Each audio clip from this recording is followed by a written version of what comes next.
दोस्तों आज हम आपको दुनिया के महान वैज्ञानिक अल्बर्ट आइंस्टाइन की सफलता के बारे में बताने जा रहे हैं। अल्बर्ट आइंस्टाइन ने हमारी दुनिया को इतना विकसित और डिजिटल बनाने में काफी अहम भूमिका निभाई है। वो अपने सापेक्षता के सिद्धांत और द्रव्यमान ऊर्जा समीकरण के लिए विख्यात है। इस फॉर्मूला का उपयोग ज्यादातर बम बनाने में किया जाता है, जिसके लिए उन्हें फिजिक्स के नोबेल पुरस्कार से भी सम्मानित किया गया था।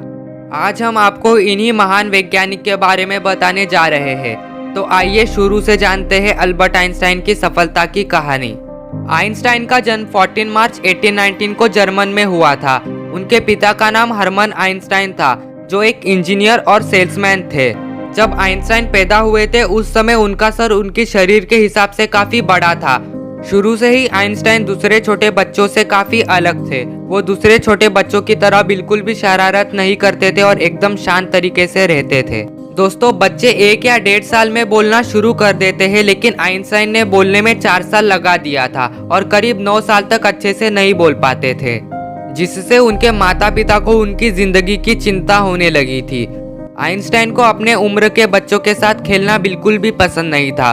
उन्होंने अपनी अलग ही दुनिया बना रखी थी।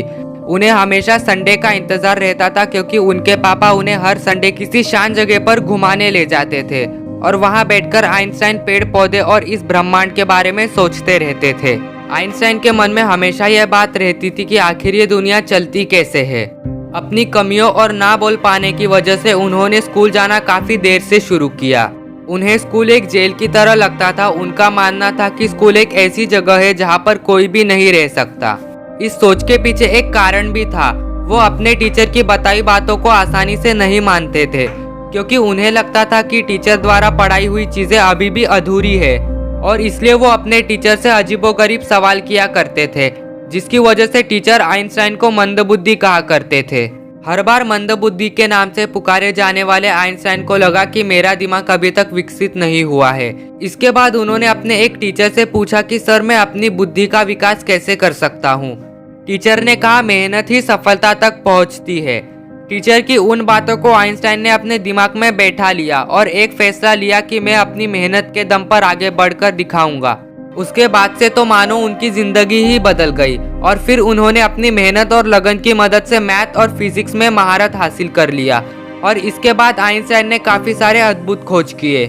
दोस्तों, आज घर बैठे हमें इंटरनेट के जरिए जो जानकारी मिल रही है, उन सभी आविष्कारों में अल्बर्ट आइंस्टाइन का महान योगदान है।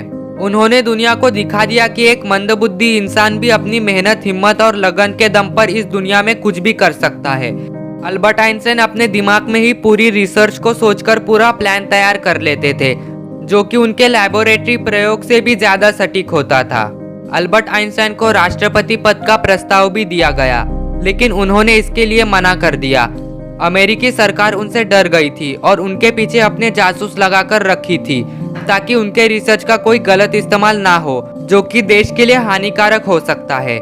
दोस्तों, आइंस्टाइन ने मानवता की भलाई और इंसानों का जीवन ज्यादा सफल बनाने के लिए अपनी पूरी जिंदगी लगा दी, और 18 अप्रैल 1955 को 76 साल की उम्र में उन्होंने इस दुनिया को अलविदा कह दिया। और दोस्तों, आज हम आइंस्टाइन की उन्हीं महान खोज की वजह से इतनी आसान जिंदगी जी रहे हैं। आइंस्टाइन को दुनिया का सबसे बुद्धिमान इंसान माना जाता है, और उनका कहना था कि मेरे मरने के बाद मेरा अंतिम संस्कार हो। लेकिन मृत्यु के बाद उनकी बात ना मानकर उनका दिमाग निकाला गया। दिमाग पर कई बार रिसर्च किया गया और पता चला कि आइंस्टाइन का दिमाग सामान्य इंसानों से बड़ा था और उनके दिमाग का वजन भी आम इंसान से ज्यादा था। अगर आपको ये वीडियो पसंद आई है तो इस वीडियो को लाइक, शेयर, सब्सक्राइब जरूर करें। फिर मिलते हैं एक और नई वीडियो के साथ।